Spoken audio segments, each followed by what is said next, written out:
Déjame adivinar, estás en la comodidad de tu hogar esperando a que el bendito apocalipsis termine. En eso llegó una notificación a tu celular. Es una noticia sobre la nueva estupidez que cometió tu gobernante. En eso piensas, ¿cómo pudimos haber votado por este idiota? La causa es nuestra cultura política. ¿Qué es eso? Son los valores básicos, sentimientos y conocimientos de la población con respecto a la política, según Lucian Pye, politólogo estadounidense. En palabras más digeribles, lo que la gente piensa y siente sobre la política en su país. ¿Qué piensa sobre su gobierno? ¿Cuál es el papel del pueblo según ellos? ¿Y cuál el del gobierno? Eso es la cultura política, y es la razón por la que te llevas una mano a la frente cada vez que ves los resultados electorales. Nos guste o no nos guste, Latinoamérica no tiene cultura política. Y no lo digo yo, lo dice el hecho de que millones de personas hayan votado y vuelto a votar por los políticos que nos sumieron en la miseria hace solo unos cuantos años. Entonces ya sabes a lo que viniste. En este video veremos cómo mejorar esa cultura política latinoamericana con 5 consejos muy sencillos.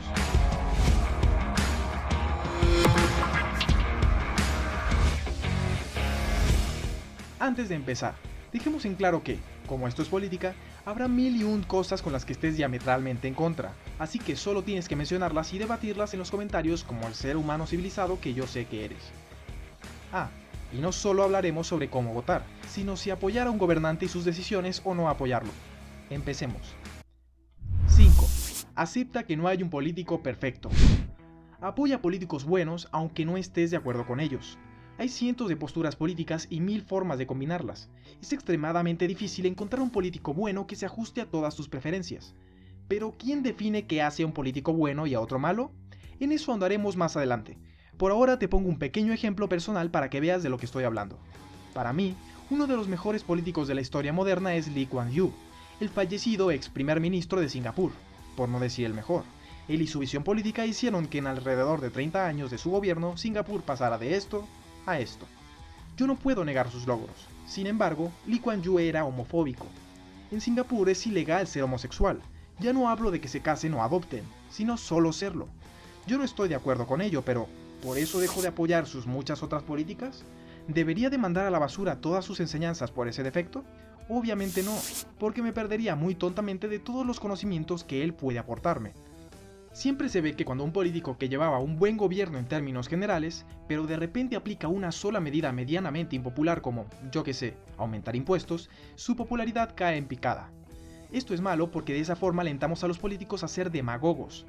Cuando ellos ven que si hacen algo poco popular pueden perder una reelección o afectar a su partido negativamente, nuestros políticos empiezan a ser lamebotas del pueblo, y en el camino destruyen al país. Un ejemplo básico, Venezuela. Gabriel Altman y Sidney Verba, politólogos estadounidenses que estudiaron el concepto de cultura política, afirmaron que una democracia ideal es aquella en la que la gente es lo suficientemente participativa como para dar su opinión al gobierno, pero también lo suficientemente reservada como para no desacatar las políticas y leyes. Esto es, no mates tu apoyo político a un candidato o gobernante por no estar de acuerdo contigo en un par de puntos. Júzgalo por resultados objetivos. No creemos demagogos. Creemos políticos a los que les importa el país más que su aprobación. 4. Acepta que no hay un político perfecto, el retorno. Este punto es la cara opuesta de la misma moneda. No hay dirigentes perfectos. Por eso es que no debes volverte fanático de ningún político. ¿Entiendes lo que quiero decir? Antes hablamos en el sentido de que no puedes esperar que tus gobernantes estén de acuerdo en todo, pero tampoco debes hacerte la idea de que tu político favorito es perfecto e intocable. Lo hemos visto antes con Chávez y Fidel Castro. Ahora lo estamos viendo con nuevos demagogos como AMLO, el nuevo presidente de México, y Jair Bolsonaro, el de Brasil.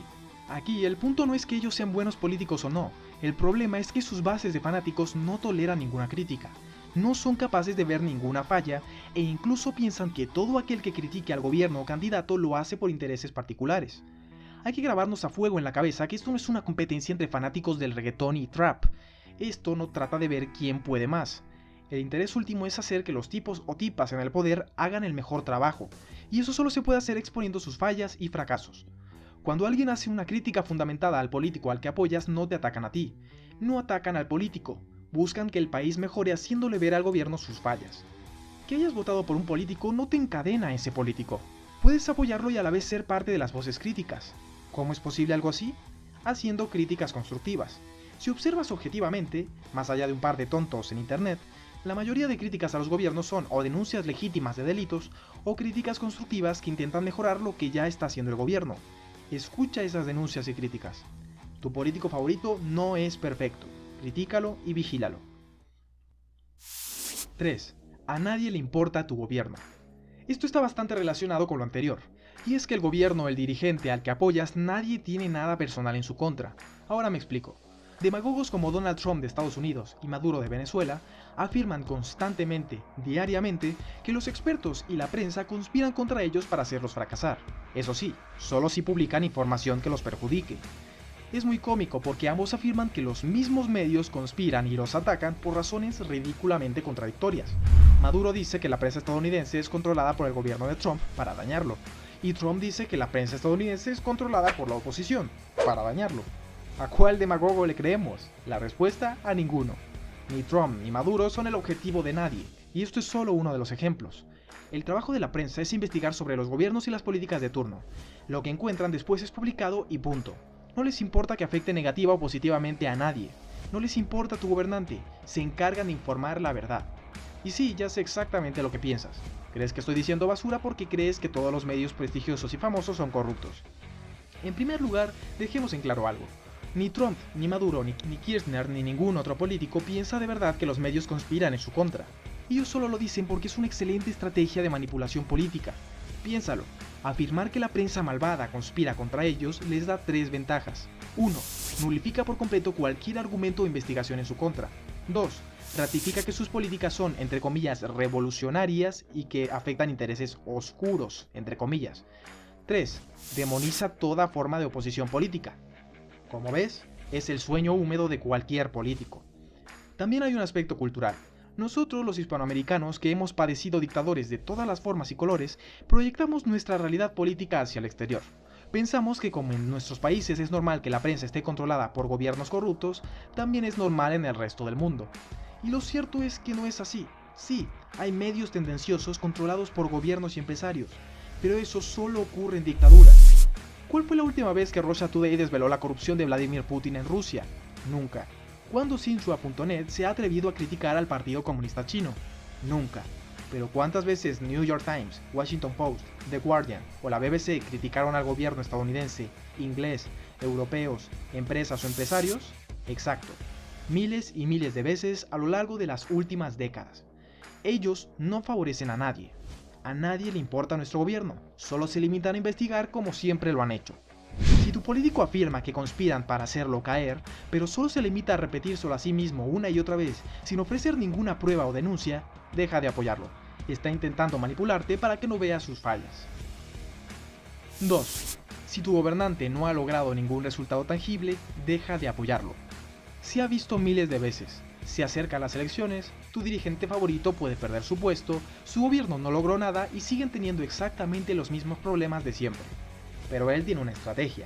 Te va a decir que la culpa de su fracaso es culpa de los demás. Te va a decir que no tuvo suficiente tiempo para mejorar un solo aspecto de la vida pública. Te va a decir que se interpusieron políticos o empresarios corruptos. Te va a decir que la siguiente vez sí es la buena.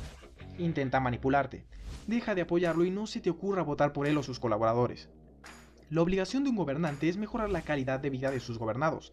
Ese es su trabajo. Él necesita habilidades, contactos y conocimientos esenciales que le permitirán alcanzar el objetivo. Si no alcanzó su objetivo es porque no tuvo la voluntad o la habilidad de no hacer nada. Punto. Y no me malinterpretes, si existen obstáculos que se interpondrán entre el político y la implementación de sus programas y medidas. Pero es que para eso fue que los elegimos, para que superen esos obstáculos, para que superen esos problemas. No hay ninguna excusa. Si no puede, es que no es competente, en el mejor de los casos. En el peor, es que es un corrupto al que no le importa solucionar nada, y solo quiere nuestro voto para seguir acumulando dinero y poder. Antes de escuchar las excusas de tu congresista, alcalde o alcaldesa, presidente o presidenta, mejor infórmate sobre los índices de tu localidad. ¿El porcentaje de pobreza ha disminuido? ¿La tasa de criminalidad va a la baja? ¿Qué tal está la creación de empleo y el crecimiento económico? Si estas cosas no mejoraron, no importa que digan, no los apoyes, no votes por ellos y no los reelijas. En conclusión, no vuelvas a apoyar a los inútiles probados. 1. Pragmatismo. Y en este punto es donde sintetizaremos todo lo anterior. Es el más importante porque seguirlo te conllevará tarde o temprano a seguir los puntos anteriores, y mejor aún, por sí solo hará que sepas a qué político apoyar o dejar de apoyar. El pragmatismo. Antes dijimos que explicaríamos cómo identificar si un político es bueno o malo. Bueno, pues esta es la forma. ¿Pero qué rayos es pragmatismo? El pragmatismo no es una ideología política, es una filosofía sobre la forma de adquirir conocimiento. En nuestro contexto, el pragmatismo se puede definir así: no juzgar algo malo o bueno con base en tus concepciones, sino por sus resultados prácticos. Te lo dejo en 3 palabras: en la práctica. El pragmatismo deja de lado temas subjetivos e ideológicos para saber qué política es mejor o peor. En su lugar, se enfoca en lo que funciona en la práctica. ¿Qué medidas económicas funcionan en la práctica? ¿Cómo se ha disminuido la pobreza en la práctica? ¿Qué cosas han disminuido la corrupción en la práctica? ¿Qué partido político ha dado mejores resultados en la práctica? Lo práctico, lo que puedes ver, lo que puedes sentir. Nosotros no lo hacemos así. Juzgamos las políticas de gobierno con base en una ideología limitada, obsoleta y estancada. El pragmatismo aplicado a la política ha sacado adelante a muchos países, aun cuando varios de ellos ni siquiera la implementaron en todos los aspectos. Ahora viene lo bueno. Un ejemplo para que lo termines de entender: China.